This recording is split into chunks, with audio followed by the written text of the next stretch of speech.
숨가쁜 우리의 근현대사와 함께하던 친구가 있었습니다. 나라 잃은 서름도, 해방의 기쁨도, 분단의 비극도 함께한 영화인데요. 전 세계가 주목하는 한국 영화는 100여 년 전에 태어났습니다. 그러나 우리의 영화와 배우들은 남과 북으로 나뉘어지는 아픔을 겪게 됐죠. 잊힌 한국 영화의 탄생기. 옛날 극장으로 시간여행 한번 떠나보실까요? 한상원 영화연구소 한상원 소장과 함께합니다.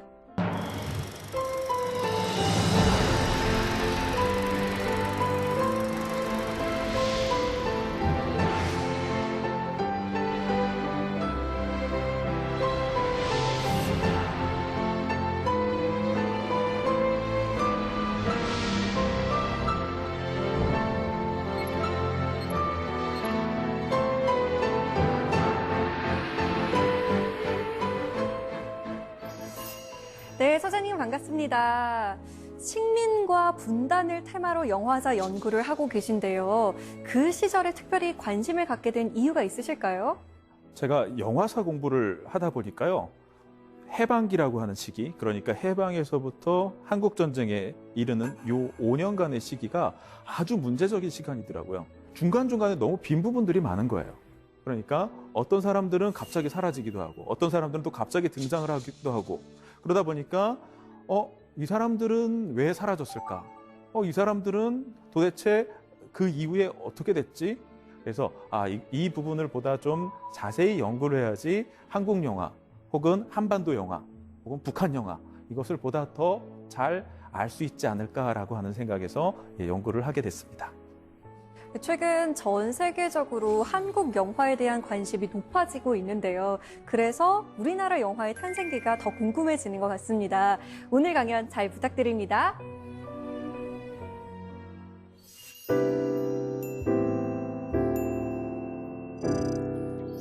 제가 생각하는 한국 영화 100년의 가장 중요한 순간은 작년이었죠. 봉준호 감독이 칸느 영화제에서 그랑프리를 받고 그리고 이어진 아카데미 시상식에서 작품상을 비롯해서 4개 부분을 수상한 그 사건을 꼽고 싶습니다.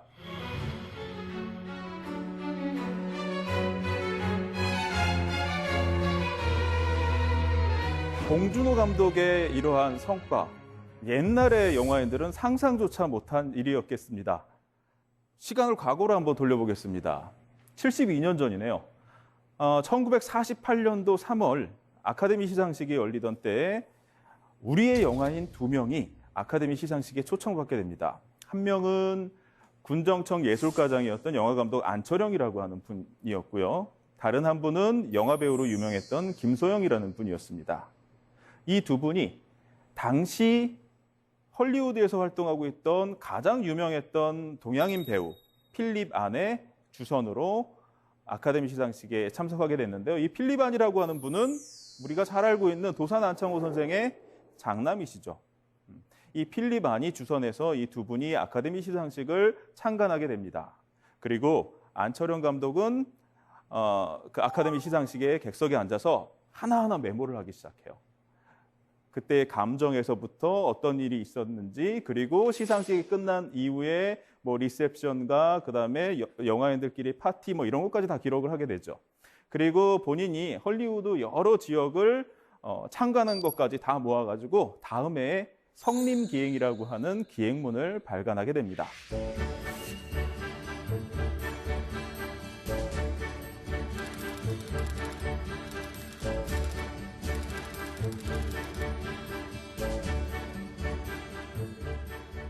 그 기행문에 보면 아카데미 시상식을 영화인들의 잔치라고 불렀어요. 그 영화인들의 잔치에 우리의 봉준호 감독이 72년 후에 그 잔치의 주인공이 된 거죠. 아주 뿌듯한 일이었습니다. 일제강점기 동안 영화를 만들었던 사람들은 해방이 되고 미국 영화를 보면서 우리도 이런 영화를 만들어야 되겠는데 라고 생각을 했죠. 그래서 헐리우드에 가서 미국은 어떻게 영화를 만들고 있는지를 보고 배우려고 노력했습니다. 이들이 이렇게 열심히 배우려고 했던 이유는 일제강점기 내내 아주 힘들게 영화를 만들었기 때문이죠. 왜냐하면 일제강점기라고 하는 것은 조선에서, 식민지 조선에서 주인이 우리 조선인이 아니라 일본인이었기 때문입니다. 그러면 힘들게 영화를 만들었던 그 일제강점기 시대로 돌아가 보겠습니다.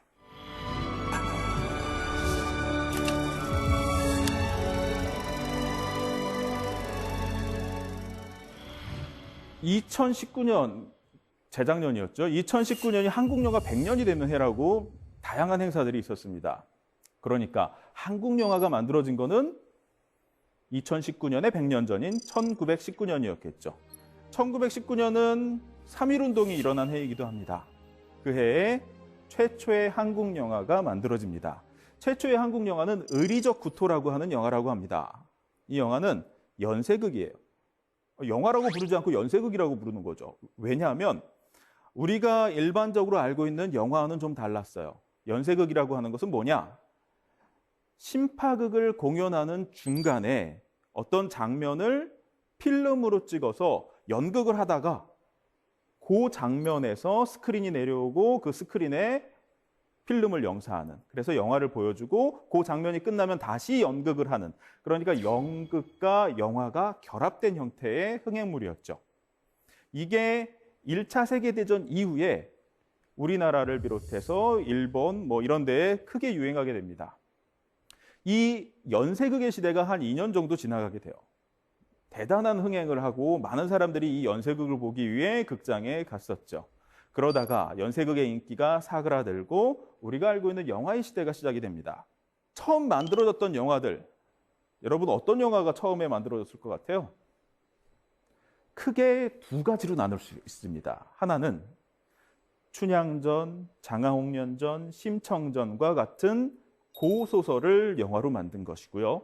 다른 하나는 장안몽, 쌍옥루, 농중조 이런 제목의 일본 신파를 우리식으로 번안해서 그렇게 만든 것이죠. 장안몽이라고 하는 작품은 신파 레파토리 중에 가장 유명하고 가장 잘 알려지고 대중들에게 가장 사랑받았던 그런 작품입니다. 여러분은 아마 장안몽이라는 이름, 그리고 그거의 원전이 되는 곤기치 야사, 그러니까 금생야차라고 하는 일본식 제목보다는 이수일가 심순애라고 하는 이름으로 더 잘 알고 있는 그 작품입니다. 이 작품을 번안한 사람이 조중환이라고 하는 사람이에요. 이 조중환이 자기가 일본의 소설을 번안해서 매일신보에 연재를 하고 그것을 자기가 또 운영하던 극단에서 공연하기도 하고, 이 공연이 크게 성공하니까 모든 신파극단들이 이 공연을 자신들의 무대에 올려요. 그래서 우리가 알고 있는 것처럼 아주 유명한 작품이 됐죠. 그리고 그 유명한 작품을 영화로도 만들려고 해요. 그래서 계림영화협회라고 하는 영화회사를 차립니다. 그리고 영화를 만들 사람을 구하죠. 그 사람이 바로 이경손이라고 하는 분이에요. 이경손은 이전에 몇 편의 영화를 연출한 적이 있는 사람이었어요. 그리고 조중환의 부탁을 받고 영화를 연출합니다. 이수일 역으로는 이제 주삼손이라고 하는 얼굴이 아주 잘생긴 배우를 캐스팅해서 연기를 시켰어요. 그런데 촬영을 하고 있는 중간에, 그러니까 한 촬영 기간이 한 절반 정도 지났을 때 이 배우가 사라져 버립니다. 그래서 막 부랴부랴 막 그 배우를 찾았는데 도저히 찾을 수가 없었어요. 그런데 상영 날짜는 잡혀 있고 영화는 마무리해야 되죠. 그래서 중간에 배우를 바꿉니다. 최근에 그런 일이 있었죠. 드라마를 찍다가 배우가 무리를 일으켜서 다른 배우로 이렇게 교체하는 것처럼 이때도 이수일 역을 바꿨습니다. 그래서 새롭게 이수일 역을 맡은 사람이 누구냐? 동아일보사에 근무하던 심훈이라고 하는 사람입니다. 여러분들 심훈 하면은 상록수라고 하는 작품 혹은 그날이 오면이라고 하는 시로 잘 알려져 있는 문인으로 알고 있지만 영화인으로도 더 유명한 분이죠. 이 심훈이 연기한 이술가 심순애, 그러니까 장안몽이 상영이 됩니다. 그런데 이경손은 이 작품이 되게 창피했어요. 자신이 쓴 글에 보면 이 작품을 너무나 창피했던 그런 것들이 드러나는데요. 왜냐? 본인은 이렇게 옛날 이야기 혹은 일본의 신파 소설을 번안한 이런 작품을 영화로 만드는 것 자체가 불쾌하다고 생각을 했어요.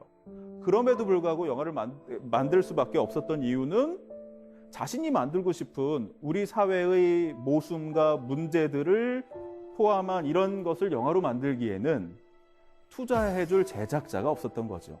그러니까 영화를 연출하기 위해서는 이런 작품이라도 해야 됐던 거죠. 이경소는 훗날 다방을 운영하기도 했습니다. 여러분들 들어보신 적이 있을지 모르겠지만 카카듀라고 하는 카페를 이 현 앨리스라고 하는 여인과 같이 운영을 했습니다. 이 현 앨리스라고 하는 분은 하와이에서 태어난 미국 국적의 여성이에요. 그리고 아버지는 독립운동을 하셨고요. 그래서 서울과 상하이와 하와이를 오가면서 독립운동가들의 메신저 역할을 했습니다.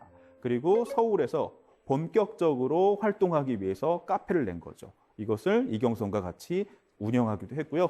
이경선은 나중에 상해로 망명하게 됩니다. 그래서 상해에서 영화 활동도 하기도 하고 상해 임시정부에서 활동하기도 했습니다.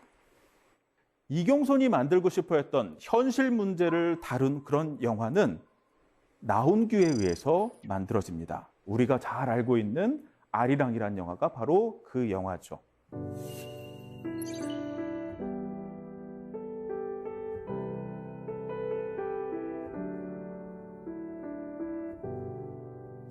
아리랑이라는 영화의 내용은 소작인 가정의 이야기예요. 늙은 아버지가 소작을 붙이고 살죠. 그리고 아들은 서울에서 학교를 다니다가 3.1운동에 참여해서 경찰에 체포되고 고문을 당하고 미쳐버려요. 그렇게 미친 아들과 그리고 나이 어린 동생, 여동생, 그리고 늙은 아버지 이렇게 사는 집안의 이야기입니다. 이 마을에 지주의 하수인, 그러니까 마름이라고 하죠. 마름이 있는데 이 마름이 이 미친 주인공 이름이 영진입니다. 영진이의 동생을 막 좋아해요. 좋아하지만 이 영진이의 동생은 이 마름을 싫어하죠. 그러니까 어느 날 명절이 돼서 이제 막 마을 사람들이 축제를 벌이고 있을 때 이 마름이 그 영희 그 여동생을 겁탈하려고 하다가 이 미친 영진이의 낫에 살해당하는 그런 내용을 담고 있습니다. 그래서 마지막 장면은 이 마름 오기오를 살해한 영진이 포승줄에 묶여서 아리랑 고개를 넘어가요.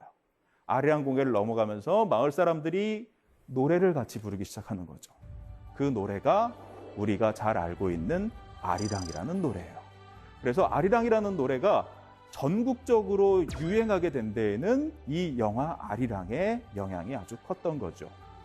이 농촌 현실, 식민지 농촌 현실을 그리고 있는 영화를 만들고 이 영화가 대중들의 사랑을 받았을 뿐만 아니라 평론가들의 극찬을 받게 됩니다.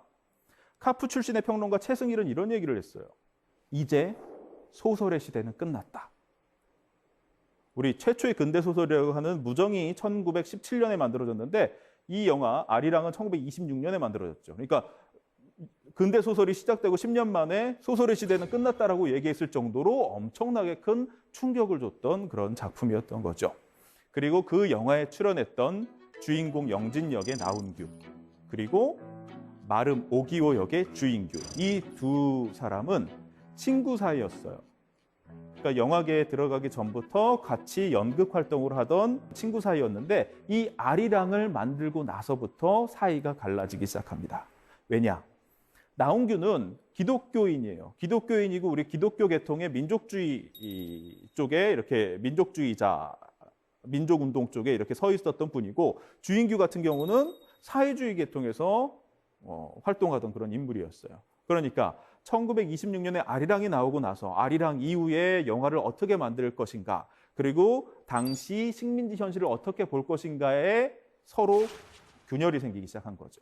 그래서 나훈규는 이 민족주의의 길, 그리고 주인규는 사회주의의 길로 갈라져서 가게 됩니다. 특히 이 주인규 같은 인물은 영화 배우로만 활동한 것이 아니라 고향인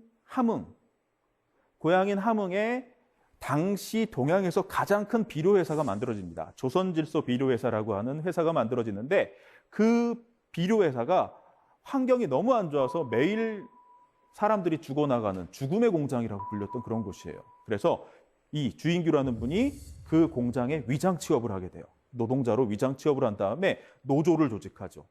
노조를 조직하고 그리고 노동자들의 처우를 개선하기 위한 파업을 선동합니다. 그리고 해직당하게 되죠. 해직당했음에도 불구하고 함흥 지역의 유력한 노동운동가로 활동하게 됩니다. 아리랑이 만들어진 이후에 현실 문제를 다룬 영화들이 하나, 둘 나오기 시작합니다. 아까 장안몽에서 이수일 역을 맡았던 시문이라는 분이 먼동이 틀 때라고 하는 영화를 만들어요.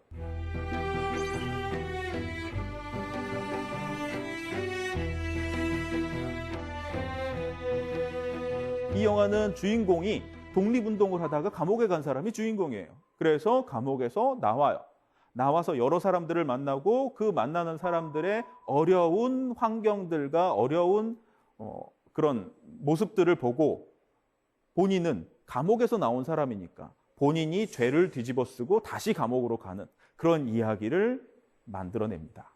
이 영화에서 독립운동가 역을 맡았던 강홍식이라는 배우가 있습니다. 그러니까 주인공 역을 맡았던 배우죠. 이 강홍식이라는 배우는 어린 나이에 10대 후반에 일본으로 건너가서 뮤지컬 배우로 활동을 했어요. 일본에 가서 무용도 배우고 노래도 배우고 했었죠.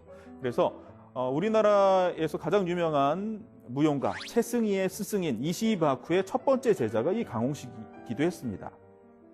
강홍식이 아사쿠사의 그 뮤지컬 배우로 활동을 하다가 니카츠라고 하는 영화회사에서 또 영화배우로 활동을 합니다.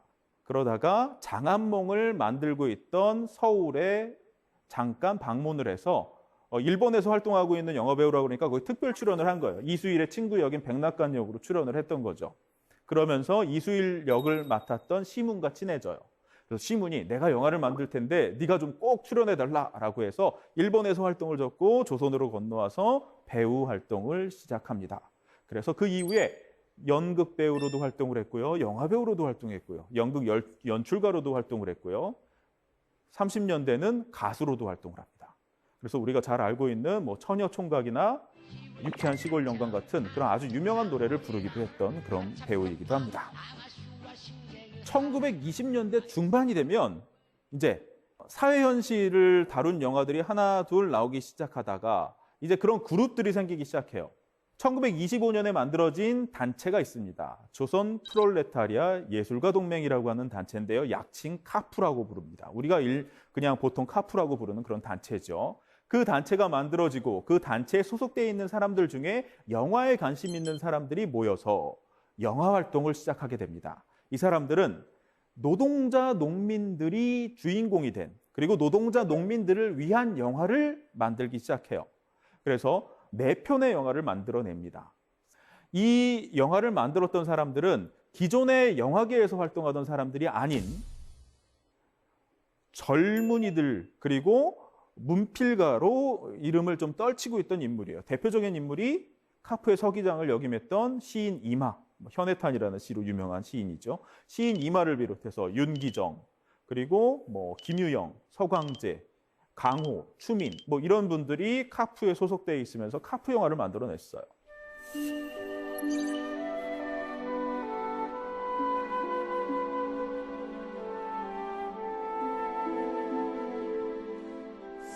그리고 영화 활동만 한 것이 아닙니다. 민족주의자들에 대한 비판 활동을 하게 돼요. 그러니까 그 당시 20년대 후반에 신간회가 만들어지고 신간회가 와야 되는 과정에서 좌익과 우익이 서로 갈라서게 돼요. 그러면서 좌익들이 우익에 대한 공격을 막 시작하게 됩니다. 이 우익, 민족주의자들에 대한 비판 폭로전을 막 벌이는데 영화계에서도 똑같이 일어나요. 그래서 이 젊은 카프 영화인들이 비판의 대상으로 삼았던 인물이 바로 나훈규였죠. 그래서 20년대 후반에서 30년대 초반 사이에 나훈규에 대한 비판이 엄청나게 쏟아집니다. 나훈규가 영화를 만들 때마다 카프 출신의 평론가들, 예를 들어 서광재 같은 사람들이 나훈규 영화에 대한 비판의 강도를 넘어서 아예 비난에 가까운 그런 이제 이야기들을 막 쏟아내죠. 그리고 좌익과 우익 간에 막 이렇게 갈등이 이렇게 막 생기게 됩니다. 나훈규는 나름대로 아리랑을 비롯해서 자신이 우리 민족을 위해서 자신이 할 수 있는 최대치의 뭔가 민족주의 활동을 했음에도 불구하고 이렇게 비판받는 거에 대해서 좀 가슴 아팠겠죠. 물론 본인이 방탕하게 생활한 것도 있겠지만 그런 방탕한 생활 말고 자기 작품에 대한 비판은 좀 수긍하기 어려웠을 겁니다. 그래서 이 나운규 같은 경우는 30년대 초반에 연극 활동을 해요. 자신이 극단을 만들고 이 카프가 하는 연극보다도 훨씬 더 진보적인 연극 활동을 전개하게 됩니다. 그래서 종로 5가에 가면은 그 당시에 미나도자라고 하는 극장이 있었는데 그 미나도자를 빌려서 거기에서 아주 진보적이고 그리고 적극적인 그런 연극 활동을 전개하다가 영화 한 편을 출연하게 돼요. 그 전까지 아리랑 이후 나운규는 계속 연출하고 그 연출한 영화의 주인공 역을 맡기만 했어요. 그러다가 자신이 연출하지 않은 영화에 출연하게 되는데 그 영화가 바로 임자 없는 나룻배라고 하는 영화입니다.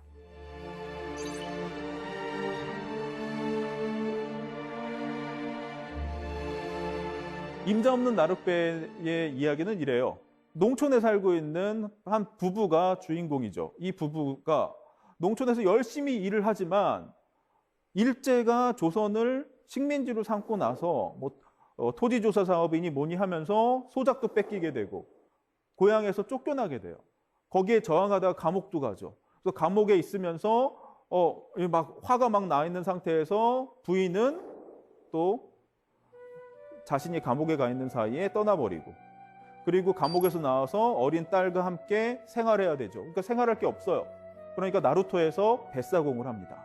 그래서 뱃사공을 하면서 어린 딸을 키우고 있는데 그 나루토에 철교가 놓이게 되는 거죠. 철교가 놓이고 그 철교 위로 기차가 다니게 되는 거예요. 그래서 이 철교를 놓기 위해 공사하는 사람들이 오지요.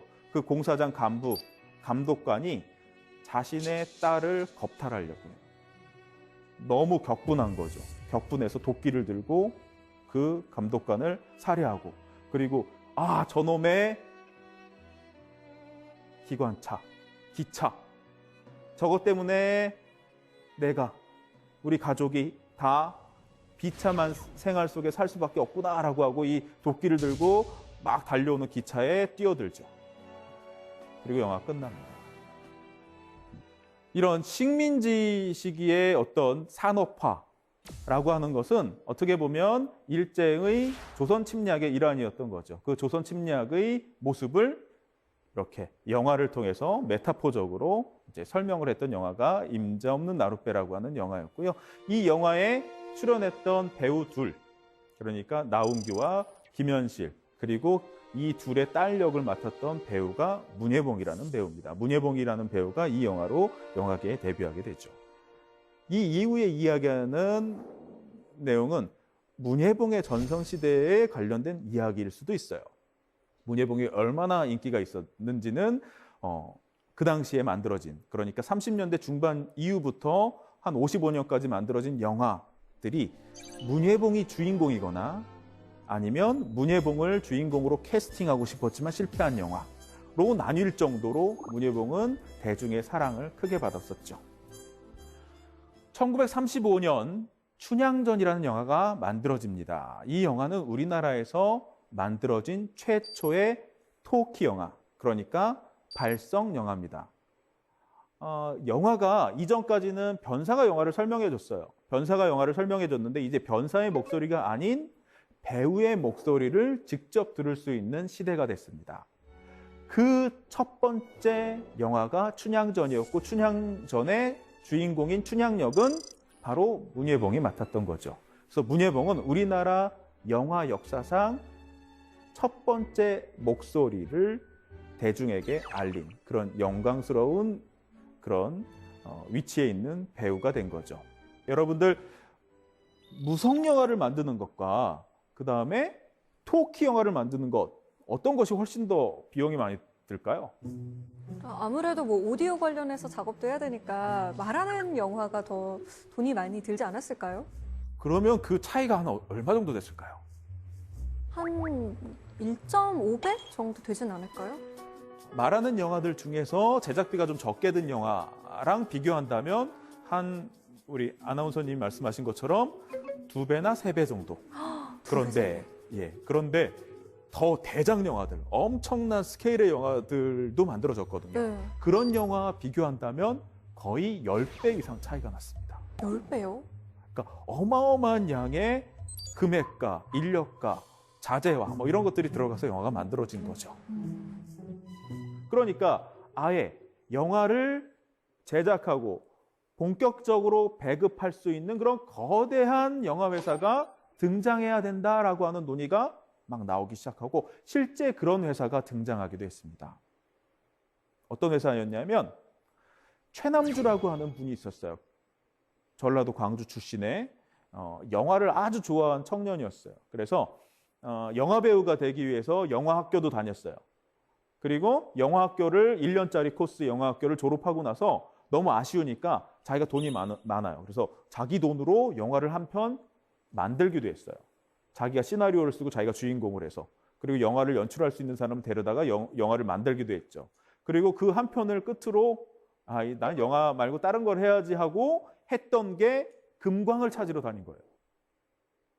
그래서 금광을 찾으러 다니다가 실제 금맥을 발견하게 된 거고 그 금맥을 개발해서 금광을 갖게 된 거예요. 일약 조선에 손꼽히는 부자가 된 거죠. 그리고 그 어마어마한 돈을 가지고 뭐를 할까 하다가 자신이 하고 싶었던, 자기가 좋아했던 영화를 하려고 마음을 먹었던 거죠. 그래서 조선영화 주식회사라고 하는 거대한 회사를 세우게 됩니다. 우선 조선영화인들이 이야기했던 기업형 영화회사가 하나 등장을 한 거죠. 그리고 또 하나의 회사가 있습니다. 이 회사를 만든 사람은 이창용이라는 사람이에요. 원래는 카메라맨이었습니다. 카메라맨이었고 카메라맨으로 활동을 하다가 나은규와 함께 카메라맨으로 활동을 했는데 이 사람이 일본에 가서 카메라 기술을 좀 더 배우고 와야 되겠다고 생각을 하고 일본의 스튜디오에 갔어요. 가서 보니까 영화로 돈 버는 방법은 영화를 제작하는 것이 아니라 영화를 배급하는 것이라는 것을 알게 됐어요.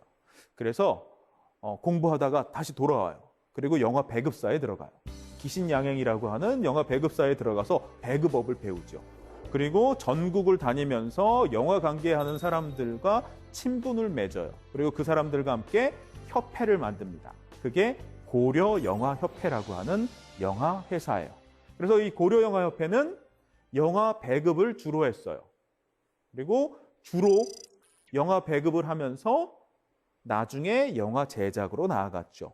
그러니까 조선영화사, 최남주가 세운 조선영화 주식회사는 영화 제작을 위주로 했던 반면에 고려영화협회는 영화 배급을 위주로 했던 회사였죠. 두 회사 중에 어느 쪽이 더 탄탄했을까요?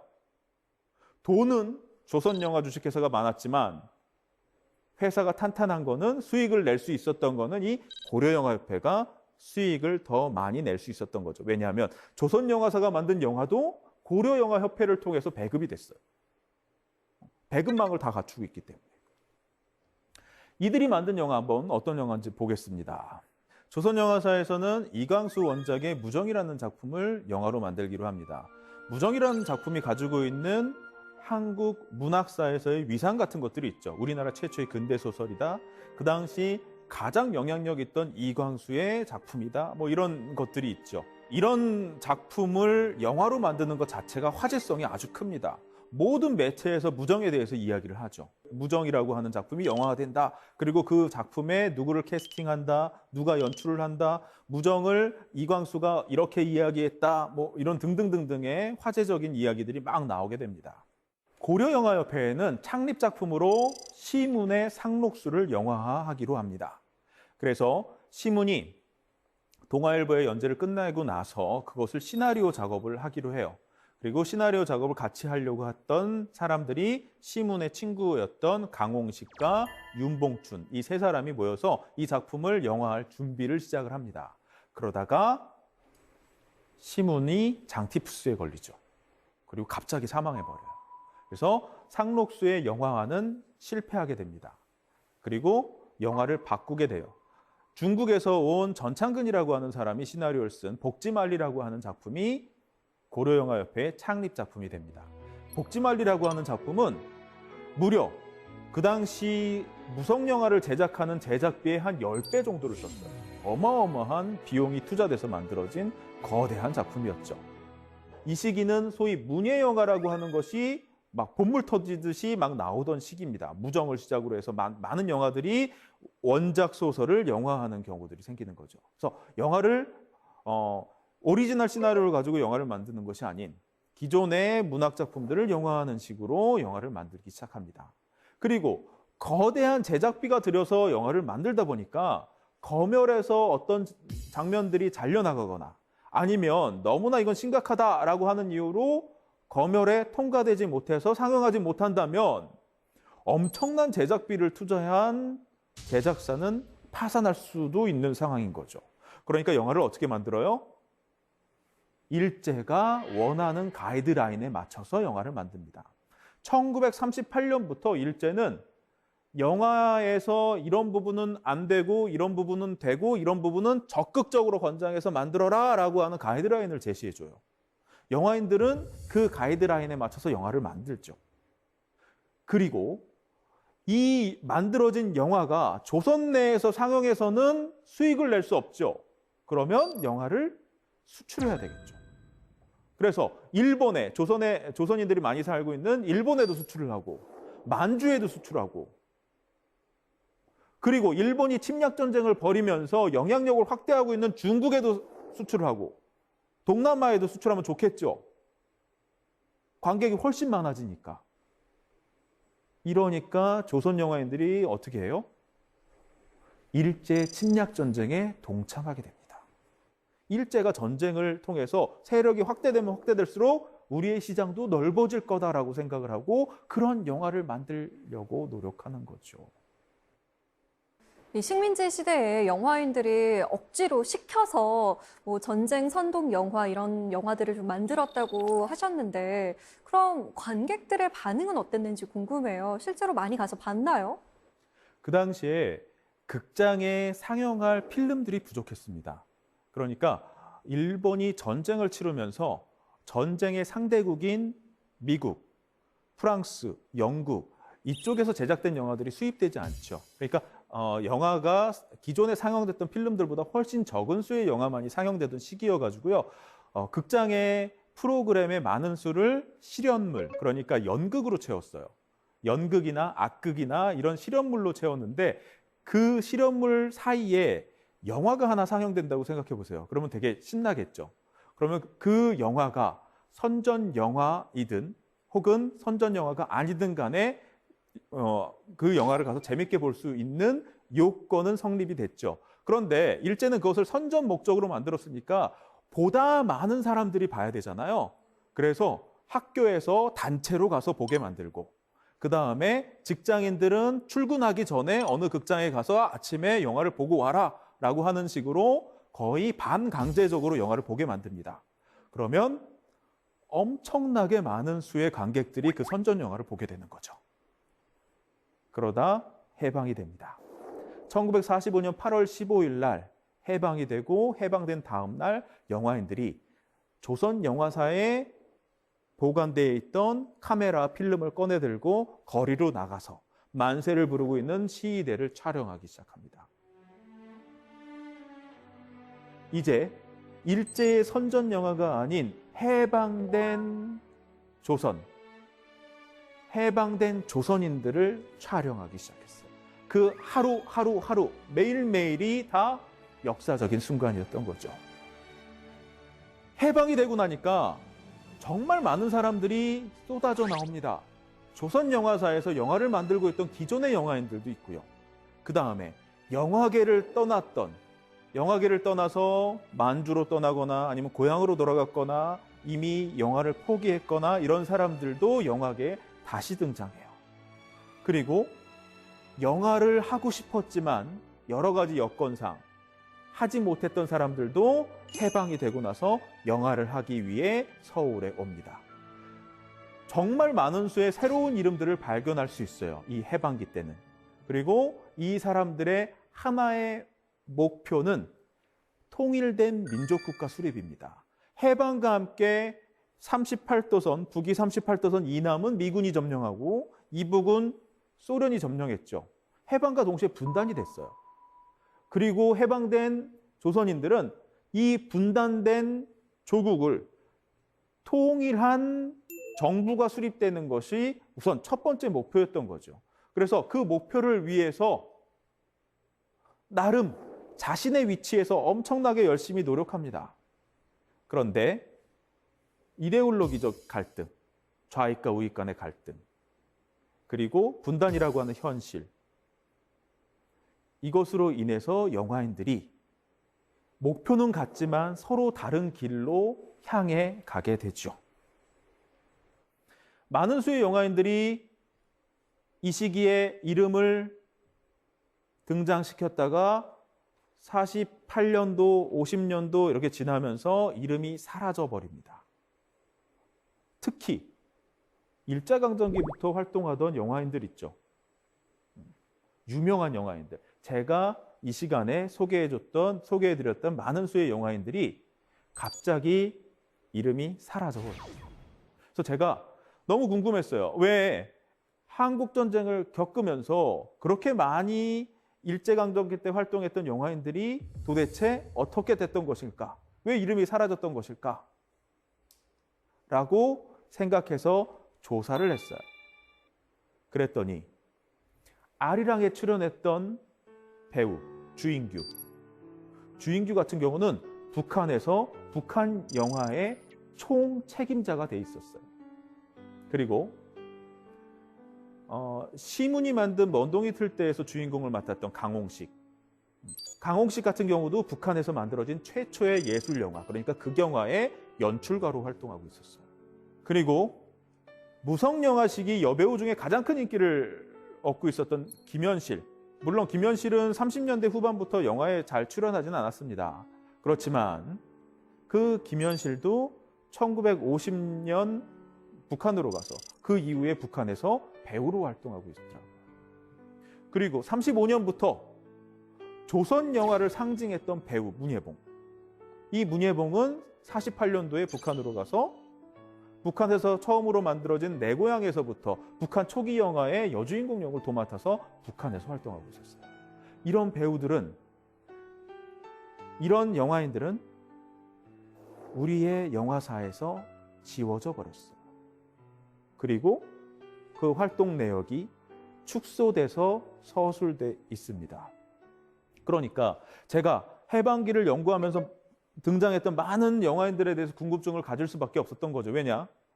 제가 공부하면서 이들의 행적들을 단편적으로, 파편적으로 볼 수만 있었지 이들이 구체적으로 해방 이후에 어떻게 활동했는지를 알 수 있는 방법이 없었거든요.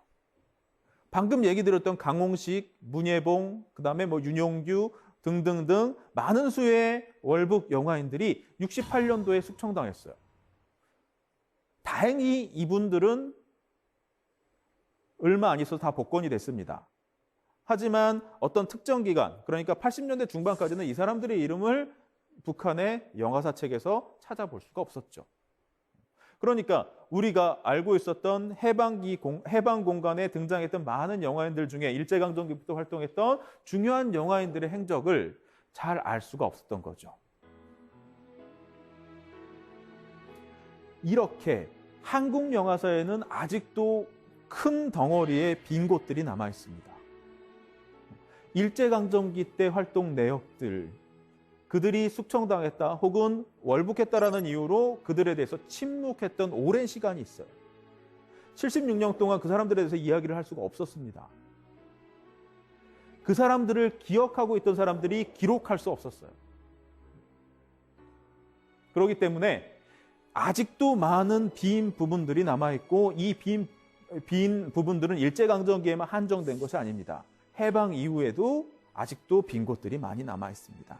우리가 이 빈 곳들을 채우기 위해서라도 이들에 대해서 제대로 된 기억을 해야 될 필요가 있을 거다라고 생각을 합니다.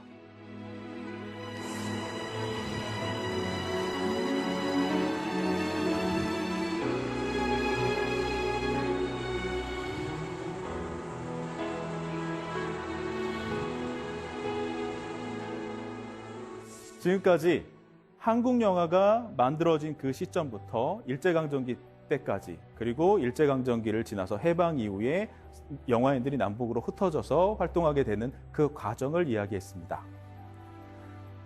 한국 영화를 재밌게 보고 즐기는 것 중에 하나는 한국 영화의 역사를 한번 돌아보는 것도 하나의 방법이 될 수 있을 것 같습니다. 여러분들 한국 영화의 이 선배 영화인들의 노고 이런 것들도 한국 영화가 국제적으로 인정받고 있는 지금 한번 생각해 보는 것도 좋을 것 같습니다. 여러분 이 강연을 들어주셔서 감사합니다.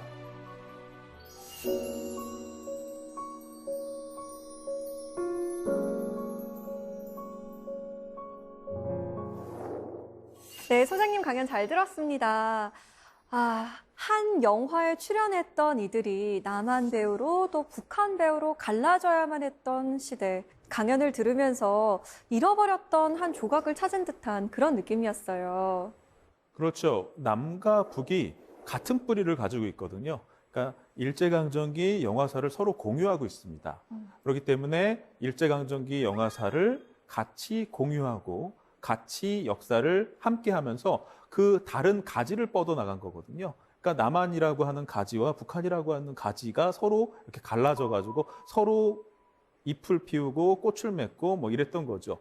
그래서 제가 하나의 바람이 있다면 남과 북이 역사를 같이 공유하고 있잖아요. 네. 그리고 다르게 갈라져서 발전해 온 그 역사 자체를 좀 같이 연구해 보는 건 어떨까라고 하는 생각입니다. 그래서 남한과 북한이 서로 자신들이 만들었던 영화의 필름들을 가지고 있잖아요. 네. 그 필름들을 서로 교환하는 거예요. 그래서 남한의 영화인들은 북한의 필름을 보고 그들이 어떻게 영화를 만들어 왔는지, 그리고 북한의 영화인들은 남한의 필름을 보고 남한에서는 어떻게 영화를 또 만들어 왔는지를 같이 고민하고 같이 연구하는 그런 기회가 꼭 왔으면 하는 생각이 가지고 있습니다. 네. 사세기 공동체 여러분께서 질문을 미리 보내주셨는데요. 지금 한번 볼까요? 먼저 김민정님의 질문입니다. 북한 영화는 체제 선정용 영화만 있는 건가요? 최근 만들어지는 북한 영화는 어떤지 궁금합니다. 아무래도 북한 영화라고 하면 체제 선전용만 있을 것 같은데 어떤가요? 북한 영화의 기본적인 특징은 말씀대로 선전을 목적으로 만들어집니다. 그러니까 당이 어떤 정책이나 방향을 정하면 그 방향에 맞게 영화 창작자들은 창작을 하게 되는 거죠. 그러니까 어떻게 넓게 보게 된다면 그 영화들은 다 체제 선전을 위한 목적으로 만들어지는데요. 그 중에서 우리가 보기에는 체제 선전용으로 보이지 않는 영화들도 존재합니다. 예를 들어서 북한에서 만든 춘향전, 네. 뭐 심청전, 뭐 양반전, 뭐 이런 류의 네. 고전 소설들을 영화로 만든 경우는 우리가 봤을 때 그것을 체제 선전용으로 보기는 좀 힘들죠. 그렇죠. 하지만 그 영화들도 북한에서는 민족 고전을 영화화해라라고 하는 당의 방침이 반영된 결과입니다. 그러니까 넓게 본다면 북한 영화는 다 체제 선전용이고요. 그리고 세부적으로 본다면 우리가 생각하는 공산주의의 홍보 뭐 이런 목적이 아닌 영화들도 존재를 하고요. 그리고 아쉽게도 북한에서는 요즘 영화를 많이 만들고 있지는 않습니다. 왜냐하면 북한에서도 영화 제작은 디지털화가 되고 있어요. 네. 그런데 영화를 상영할 수 있는 극장이 디지털 극장이 없는 거죠.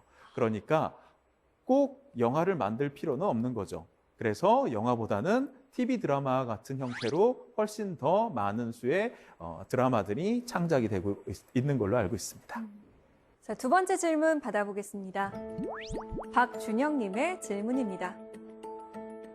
저는 북한 영화를 한 번도 본 적이 없는데요. 북한 영화에도 코미디 영화가 있을까요?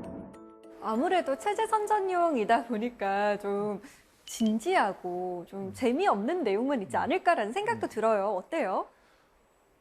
체제 선전이라고 하는 것 자체가 좀 지루하잖아요. 네. 지루한 거를 보게 만드는 것은 일종의 고문과 같죠. 그렇죠. 그러니까 북한 사람들에게 이 지루한 내용들을 보다 재미있게 소개해 줄 필요가 있잖아요. 그래서 북한 영화의 가장 큰 특징은 이 코미디, 희극적 요소가 아주 강하다라는 거예요. 그래요. 예. 그래서 희극 영화들도 많이 만들어지고 그다음에 희극적 요소들을 영화에 차용해서 만들기도 하고요. 웃음이라고 하는 것은 사회주의 국가에서 체제 선정의 가장 중요한 요소였고요. 그래서 해방 이후에 북한에서 중요한 월북 인사들이 활동할 수 있는 영역들을 막 만들어줬어요. 예를 들어서 최승희 무용연구소를 만들어줘서 무용을 발전시키도록 도와줬죠. 마찬가지로 신불출이라고 하는 당대 최고의 만담가가 월북하자 신불출 만담연구소를 만들어줬습니다. 그것처럼 웃음은 사회주의 선전의 가장 중요한 요소로서 지금도 그 웃음, 경희극이라고 하는 것이 우리나라의 그 예능 프로그램처럼 북한의 TV 프로그램에서 아주 중요하게 그리고 많이 그렇게 방영되고 있습니다. 네, 소장님의 바람처럼 남과 북이 합심해서 각각 발전시켜온 그 영화들을 함께 연구하는 그날이 얼른 왔으면 좋겠다는 생각이 듭니다. 오늘 강연 잘 들었습니다. 고맙습니다.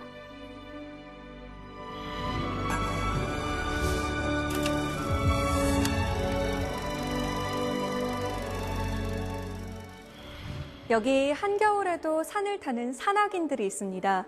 정상을 향해 오르다가 중간에 텐트를 치고 잘 때가 되면 젖은 등산화를 가슴에 품고 잠을 청합니다. 그래야만 다음 날 다시 뽀송뽀송한 상태로 걸을 수 있거든요. 오늘의 지친 마음을 내일까지 가져가지 않도록 물기를 탁탁 털어주고 좀 달래주면 어떨까요? 내일을 살아갈 수 있는 새로운 힘을 가져다 줄 겁니다. 사색의 공동체 습니다. 저희는 다음 시간에 찾아오겠습니다. 고맙습니다.